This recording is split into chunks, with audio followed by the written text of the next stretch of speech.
Everybody today seems to have realized that we need to be on LinkedIn. Somehow it's become the place to be as a working professional. And that's fair enough, right? It's the world's largest professional network and all that. But I'm really struggling most times to figure out what to say as me and what to say as my brand and my company.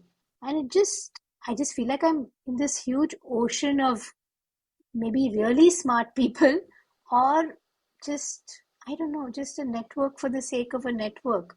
Am I getting it all wrong? With LinkedIn, there often seems to be no middle ground, right? I mean, you show up one day, you think you're on top of the world, and you come around the next day and something else happens. Someone smarter, someone funnier comes along. And I think the reason it causes so much discomfort also in us, Subha, is because of what you said about it being a professional networking platform. So, am I really putting my best foot forward at all times on a platform like LinkedIn? I think that's a very important question, and so many sub questions I think that it leads to. Let's figure that out. Oh, yes, please. Welcome to the Damn Good Marketing Podcast. We seem to have finally bitten the bullet and are ready to discuss a few things about social media. Today, let's talk about LinkedIn, how it can help us, why it doesn't help us as soon as we'd like to. Should we have a company page? Should we have a personal brand? How do we become a thought leader? And the many hundreds of questions that LinkedIn invariably leads to. Oh, this is really, really timely, Hasita. I think both of us have been reached out to by quite a few clients or potential clients wondering the same thing, that LinkedIn seems to be the place that we must have a presence on. So if we've cracked the whole website thing, then the next thing to do is LinkedIn. But just what do we do? How do we start? Who does the talking? What's the role of the brand? I think just a little bit of confusion or haze for almost every small, medium, large business that hasn't really made a good show on LinkedIn yet. No, that's so true, Subha. In fact, even what we typically consider to be very traditional industries, leaders from those industries have begun to reach out to us talking about LinkedIn. And, I think they've begun to understand that, okay, my competitors on LinkedIn, my partners are on LinkedIn, my investors, my vendors, my future hires, everybody. I mean, it's kind of a bit of a land of magic, right? Because where else, on what other platform would you find all of these people in one place being their professional personas, right? We do have Twitter, which is very moment based, and you can make wonderful connections over there, but often in the context of the whole self and not just as the professional. We have other platforms like Instagram, again, which are more visual. I think not really a great place to showcase a lot of narrative, right? But on LinkedIn, you have all of these people you potentially want to meet. The real question is how, right?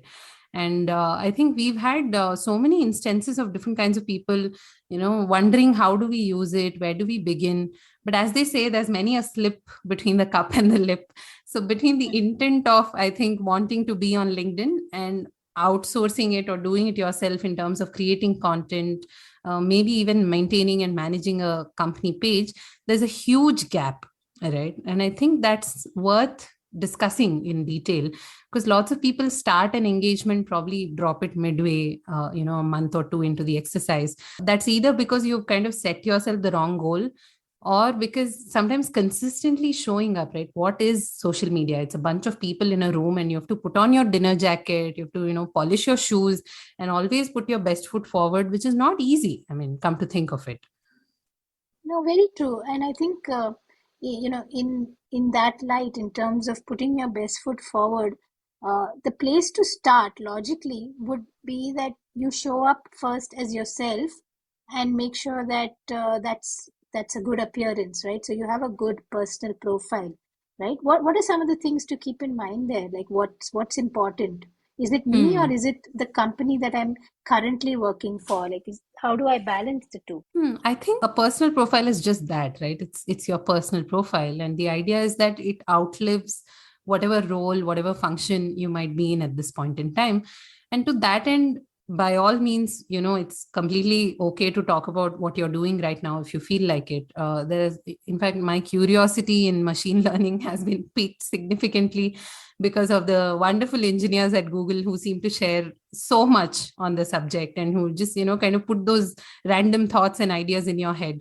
So in being present that way, and just the fact that I said engineers at Google, clearly they're creating some amount of recall for their brands and their companies, and that's great for the company. But at the same time, the knowledge that they're sharing will continue to be shared whether they work at Google or whether they choose to be self-employed or even they take a break.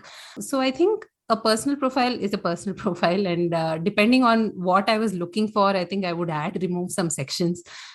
Sometimes see, again, platforms are very tricky, right? Like they work on the brain, and when you fill all sections, LinkedIn basically tells you that you have an all-star profile, which is kind of nice. It's like having a shiny golden sticker on your homework in a way, but not necessarily, it's not necessary that all sections have to be filled out and I have to have a perfect shiny spiffy profile before I put myself out there, right? No, that's true. That's true. And I think that presence is important because today, whoever I meet, or even I know that I'm going to meet, or I hear of a name, it's become a habit to check their LinkedIn profile first. And I'm not sure, I'm not really looking for anything in particular. I'm looking for a kind of a comprehensive profile, maybe, that tells me what their journey has been in the professional space.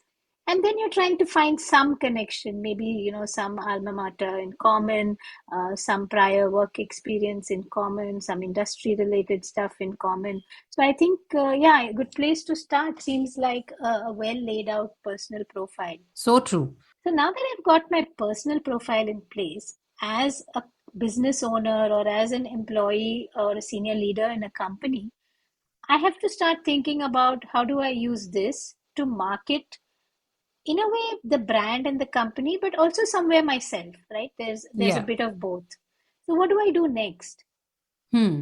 So LinkedIn as a marketing engine is again a whole different ball game, right? I mean, LinkedIn comes with its own proprietary tools, such as the Sales Navigator, to help you prospect better, to exactly get the kind of information that I think you were talking about earlier, Subha, in terms of understanding what do I have in common with these people that I'm trying to sell to, right?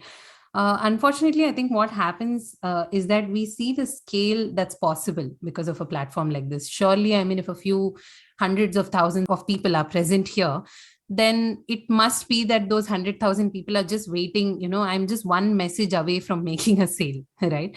Because of the ease of communication, we tend to often mistake that for willingness to be communicated with, right? And I think that distinction has to be made if we are going to be using LinkedIn as a marketing engine, right? In my mind, of course, if you have a targeted campaign, if you have the manpower to pull off, I'll reach out to 1,000 people a week, 2,000 people a week, by all means do that if that's part of your plan and if you have the muscle to execute it. But most companies, I find that they start on a much smaller scale, right?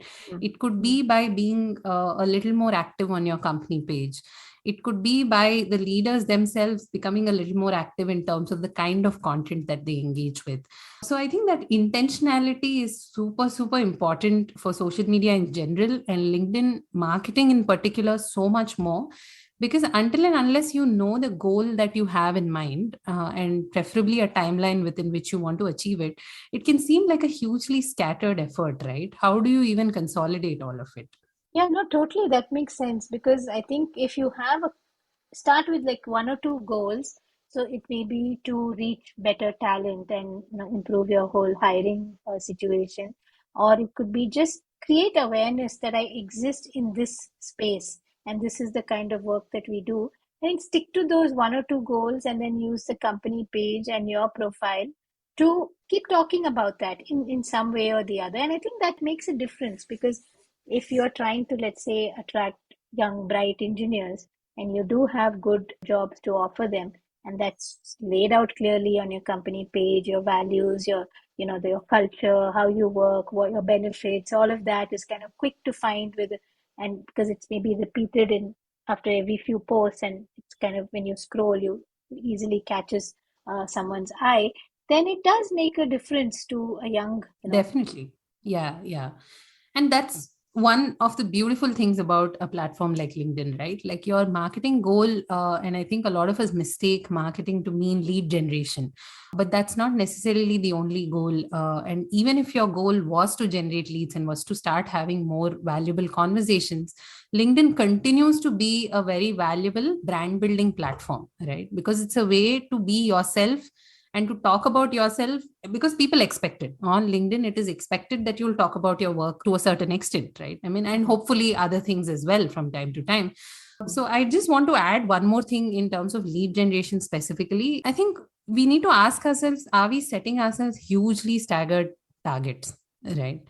If I was not doing anything on LinkedIn until yesterday, and suddenly in a month I want 100 people to know who I am, or 1,000 people to suddenly start following my page.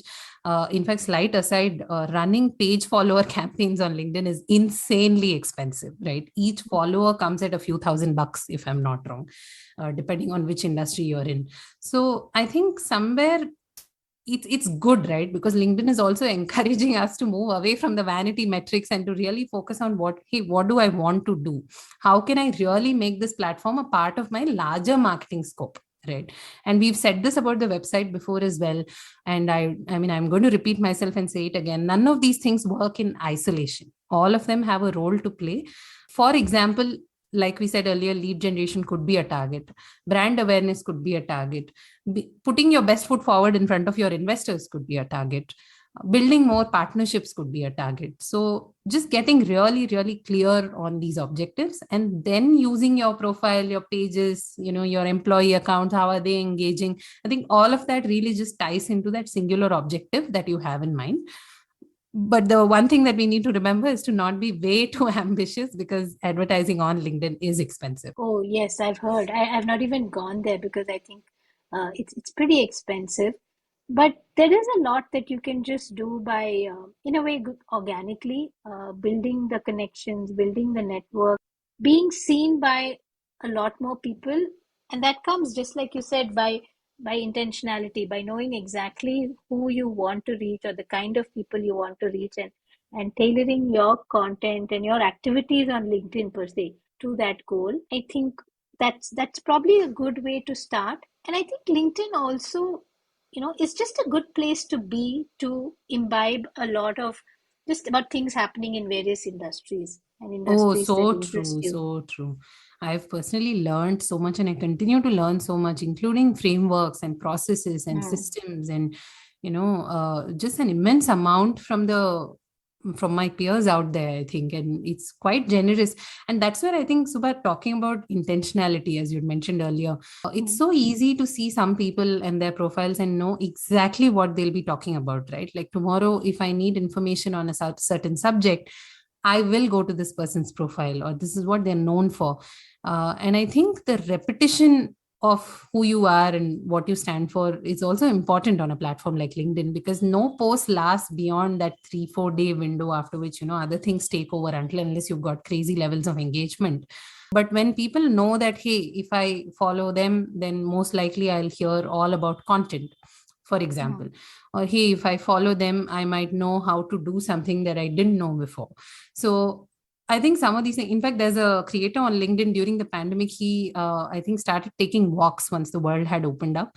And he just Hmm. chronicles Hmm. and journals about his walks. And I find that to be a very soothing experience during the day, because it's a nice break from all the other, I think, the heavy content that I usually consume up Hmm. until that Hmm. point, right? Yeah. So people who've been intentional, you can see it in the kind of content they put out. Very much, very much. I've started following a few people, and that's also possible, right? You just follow them. You don't have to send out a random connection request where there's otherwise nothing really in common. You're just a little bit interested in some of the things that they have to say, Hmm. and you're not really looking to, meet or connect or give each other some job option, nothing like that, right? And so I've started following a few people because, like, for one profile came up, someone else pointed it out, where he's just breaking down a lot of world events in a very Hmm. simplified way, Hmm. especially Yeah. those with, from an economic sense, and how markets are reacting and stuff like that. I find that interesting. There are marketing folks who we both follow, who kind of, when you see an ad, they're going to comment on it. And so you kind of Yeah, look yeah. forward to that. And that's interesting. And then there's a gold mine in the comment section, right? So don't miss that Oh, so because much, so much. Yeah. the reactions of people, their inputs, their thoughts. I think it's nice to just get a sense of what's happening in the world around you, and especially in your industry. For us in content, there are funny folks, there are folks who just generously share little tips on how you can do things Oh, better. so true, so true. In fact, I think just specific to copy, I've seen people really just step by step break down the process that they follow to get to a copywriting outcome, right? And that's so valuable because in a way they're showing you how they think, and where else will you get a chance to see such a step by step breakdown of that? But also, kind of on the other hand, we have the lurkers, right? And I know to a large extent probably even we are lurking around consuming content but not really doing something about it. And one of the questions that we often get asked in the context of doing work on LinkedIn is, but I'm not too comfortable, or I feel like everybody else knows more than I do, or I'm a little worried about putting a post up on my company page because God knows how many people will see it, right? Suddenly Mm, the reach is the whole wide world, so how does that even work? And I mm. think it's okay to lurk, wouldn't you say that? I mean, No, most definitely. I think lurking kind of has a negative connotation, but your intention is just to pay attention to what you like and to absorb what you like, and in a way, not put out content for the sake of it, and not burden the world with something that you're one more not ready piece to of put out there. Yeah, yeah. yeah, yeah. I think it's okay. Like, you have your profile and you have your agenda and you're following and you're getting something useful from others. I think perfectly okay. The other bit that I think you need as a brand or as a company is that you really can't have all your employees as lurkers, because you need a few Some engagement from ambassadors. somewhere. Yeah, like, to get things going, you need a few senior leaders, founders, employees talking about the company, sharing some of the company page posts, and because that's the kind of reach that you need to build. Yeah.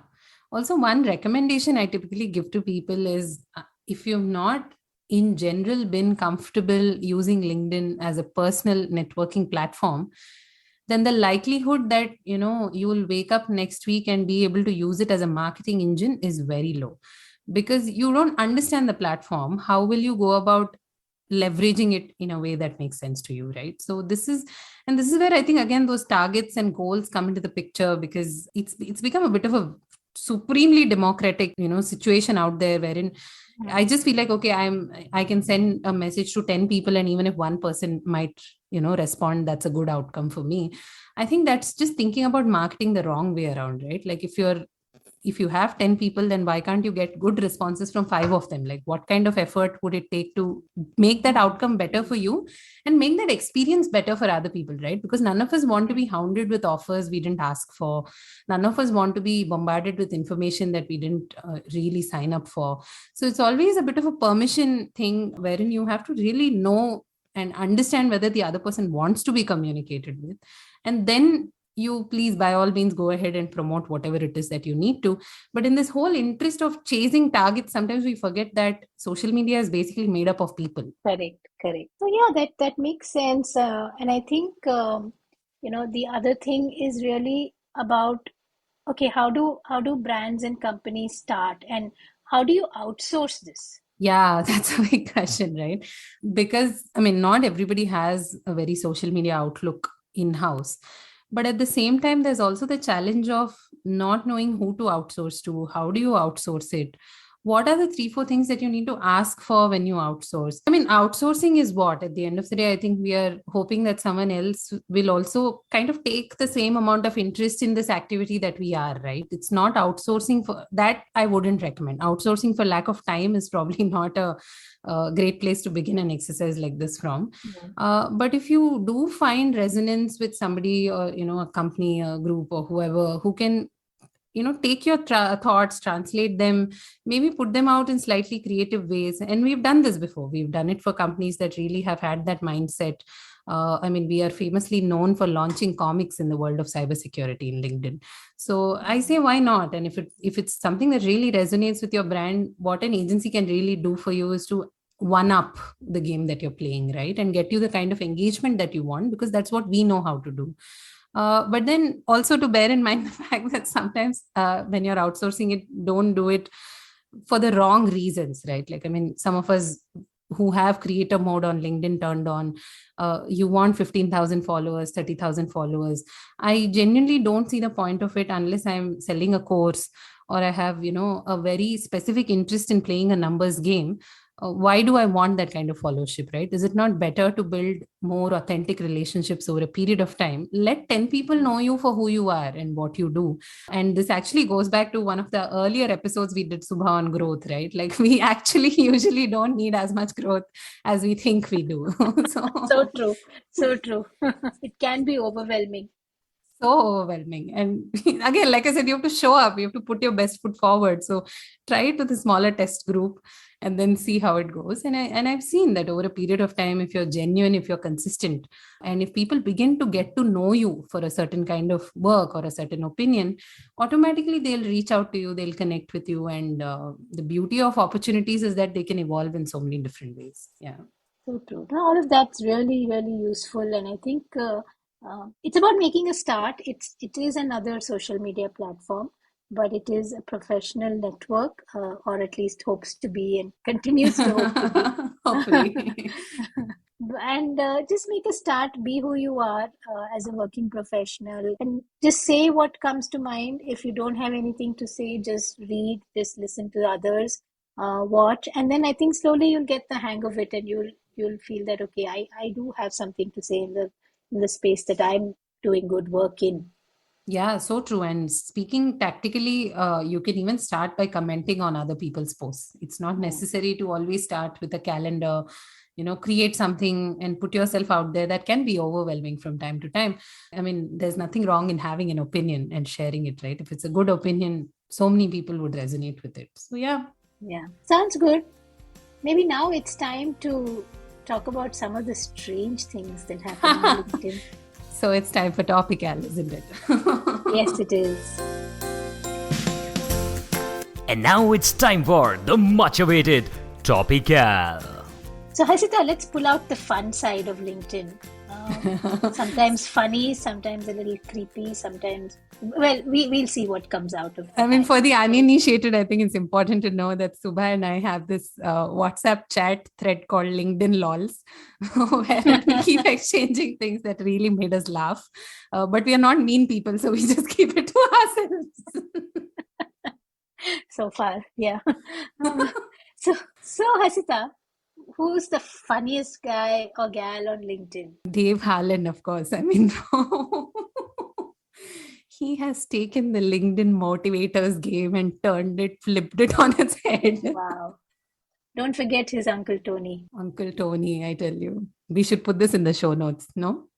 Yes. I love how he, in a way, built his whole content around the content of someone very respected, and the typical thought leader in the space, Simon Sinek.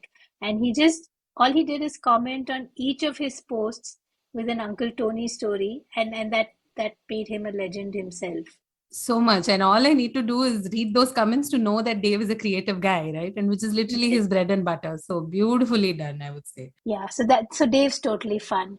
Now let me hit the other side. What's the strangest message that's landed in your LinkedIn message box? I mean, all one has to do is open the inbox and you'll find a mine of these things.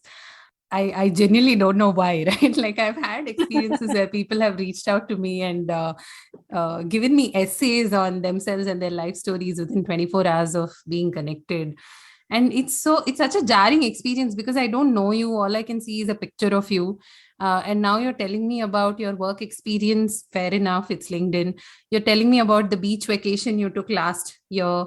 You're telling me about where your wife works. And, you're also telling me that, if you're overwhelming me, you're very sorry.